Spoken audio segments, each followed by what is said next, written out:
अब आगे डॉक्टर चांद राठी जी और क्या कुछ कह रहे हैं, उनके विचार हम और जान लेते हैं उनके इंटरव्यू के माध्यम से। इसके बाद सतलोक आश्रम ने पवन जयपुर के खिलाफ एक मुकदमा थाना सेक्टर 6 बहादुरगढ़ के अंदर दिया, जिसमें आईपीसी की 196(a) के अंदर इस पे मुकदमा दर्ज हुआ।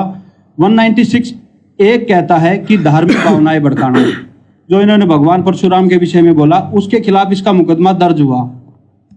अब क्या कह रहे हैं डॉक्टर चांद राठी जी, जब इस पवन दास ने ये कहा कि परशुराम क्या तुम्हारा फूफा लगता था जो तुम सतलोक आश्रम वाले उसकी जयंती में गए, तो कह रहे हैं उसके बाद में ब्राह्मण समाज ने सोनीपत में एफआईआर की और उस एफआईआर में ब्राह्मण समाज ने पवन के साथ में संत रामपाल जी का भी नाम जोड़ दिया।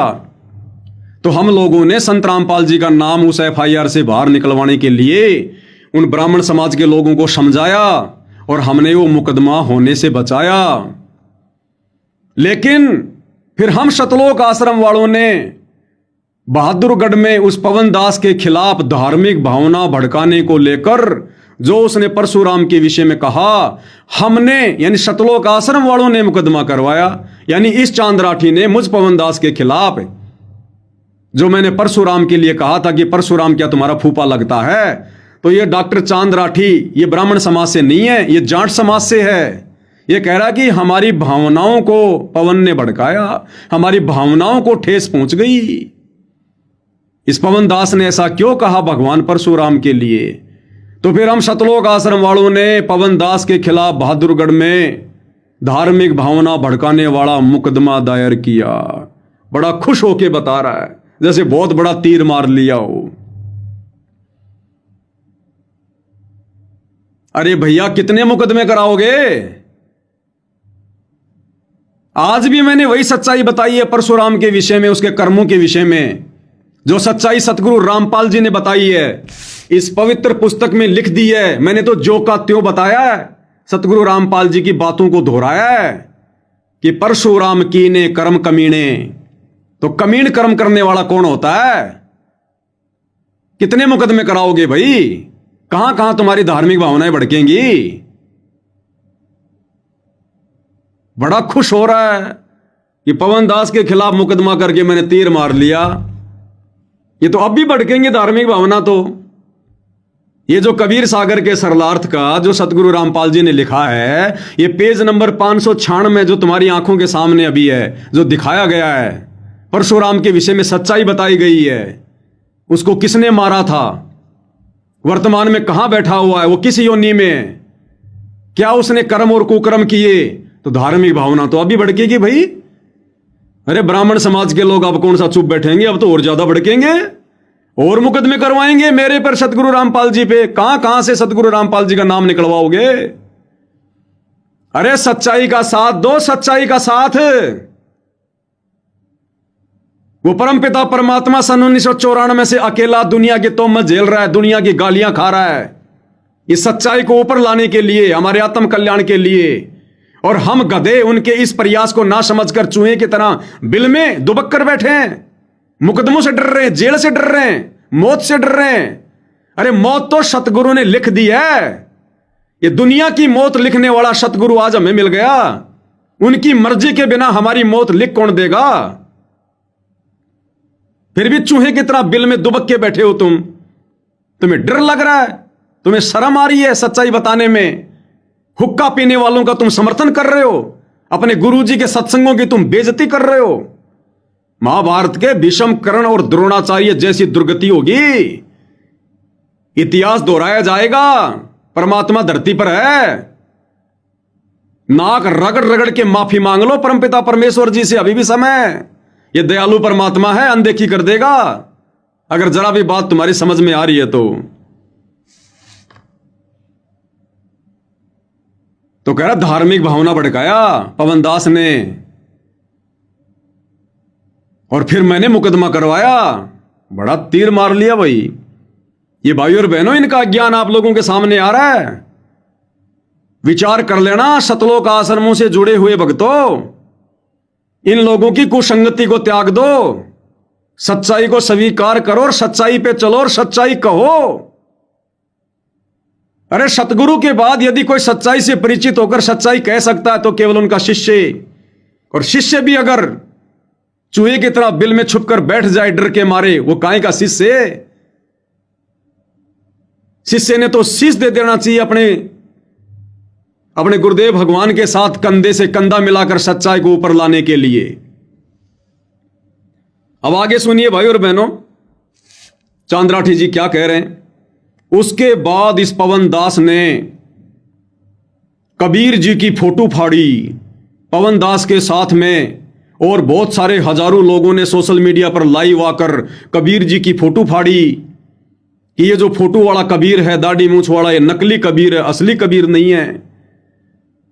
उसके बाद भी हरियाणा के बड़ौदा थाने में इस पवन दास के खिलाफ लोगों ने एफआईआर करवाई। उस एफआईआर में पवन दास के साथ साथ संत रामपाल जी का भी नाम आ गया।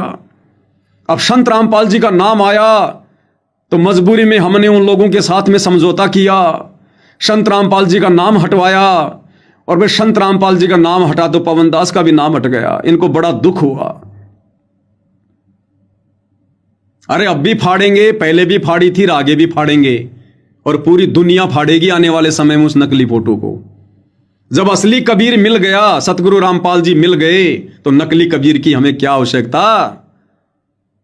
लेकिन भाई और बहनों, इन्होंने अपने इंटरव्यू के माध्यम से यह साबित कर दिया कि भले ये लोग सतगुरु से 25 साल से जुड़े हों, भले इनको सार नाम मिल गया, सार शब्द मिल गया, भले गुरु जी इनके घर पर जाते थे, लेकिन भाई और बहनों, इनके जहन में तत्व ज्ञान की एक बूंद भी नहीं समाई, बूंद भी।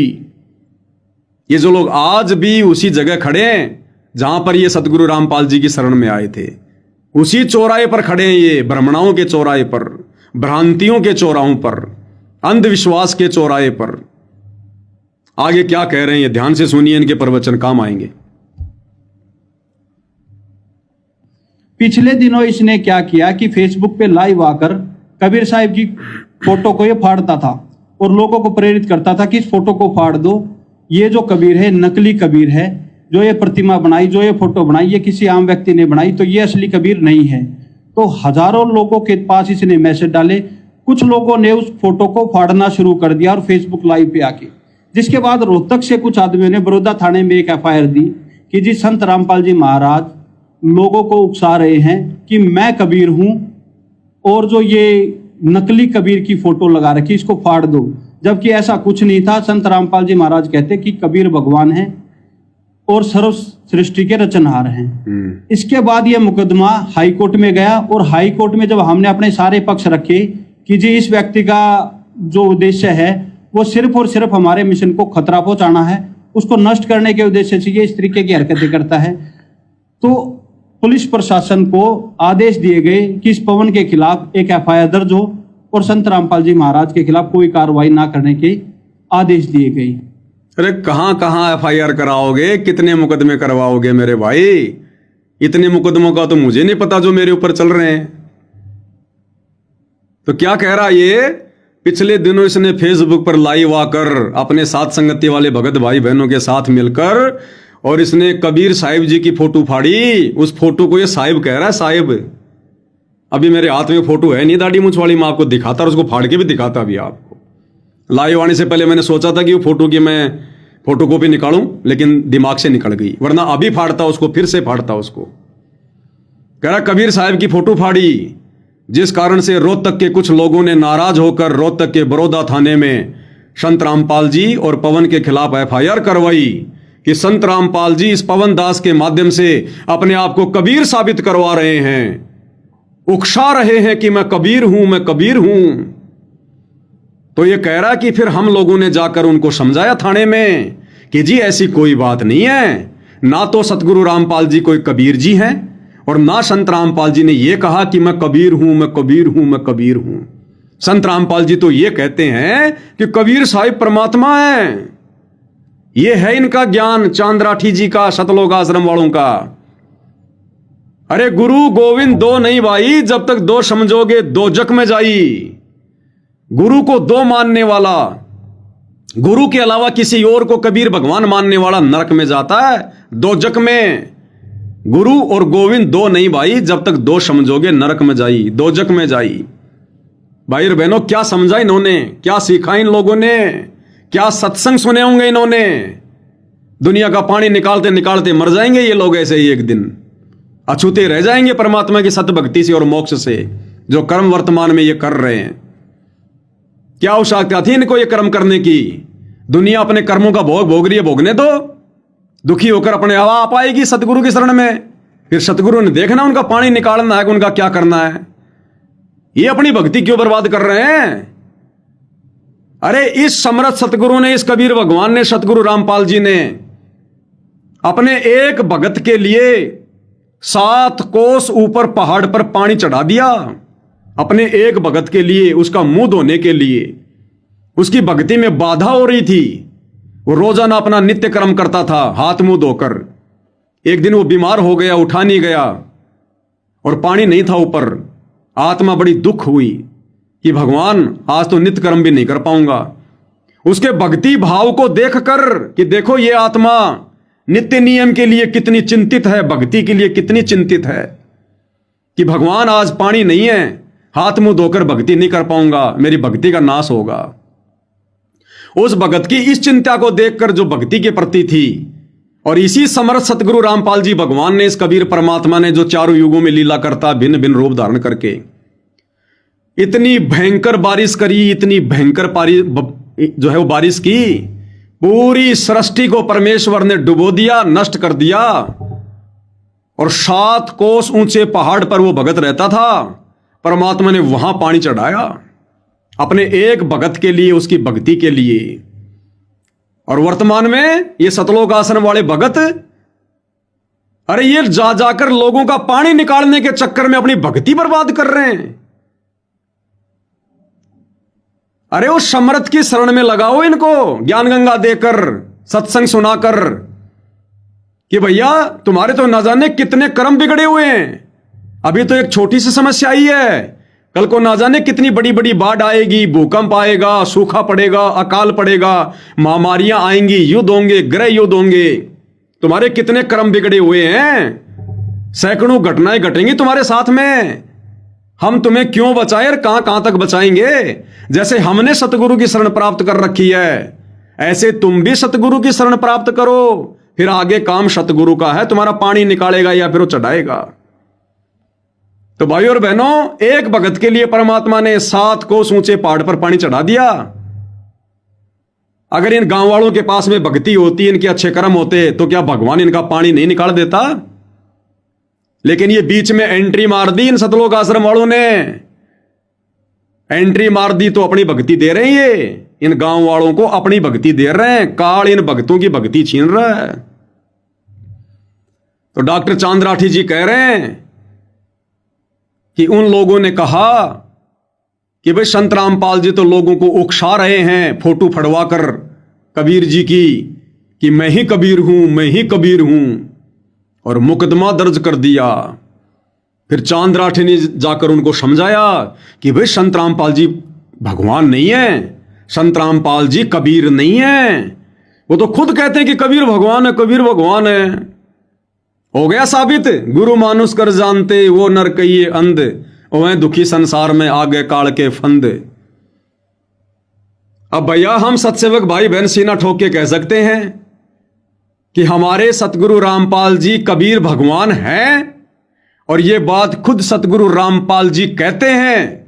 इसको चाहे कोई उकसाना कहो, चाहे कोई सत्य बताना कहो, सतगुरु रामपाल जी खुद कहते हैं कि मैं कबीर हूं, मैं कबीर हूं। और वो सत्संग इन्हीं लोगों ने भेजे हमारे पास में, आश्रम वालों ने। और हिसार जेल से सतगुरु रामपाल जी ने अपने मुख से कहा कि मैं कबीर हूं। एक छोटा सा सत्संग सुन लीजिए गुरुदेव के मुख कमल से। अरे आज से 300 साल पहले गरीबदास जी को ज्ञान देने के लिए गरीबदास जी के गुरु बनकर कौन आए थे? कबीर जी। किस रूप में आए थे? जिंदा रूप में। तो जिंदा बाबा के रूप में सतलोक से चलकर कबीर जी आए थे ना। गुरुजी ने कितनी बार बताया, कितनी बार समझाया। और अब सतगुरु रामपाल जी अपने मुख कमल से हिसार जेल से भेजे हुए सत्संग में क्या कह रहे हैं कि बच्चों कब पहचानोगे मुझे? गरीबदास जी के समय आए थे और आज तुम्हारे सामने प्रत्यक्ष प्रकट है। कब पहचानोगे फिर तुम? क्या कह रहे हैं गुरुदेव भगवान? उनके प्रवचन उनके मुख कमल से ध्यान से सुनिए।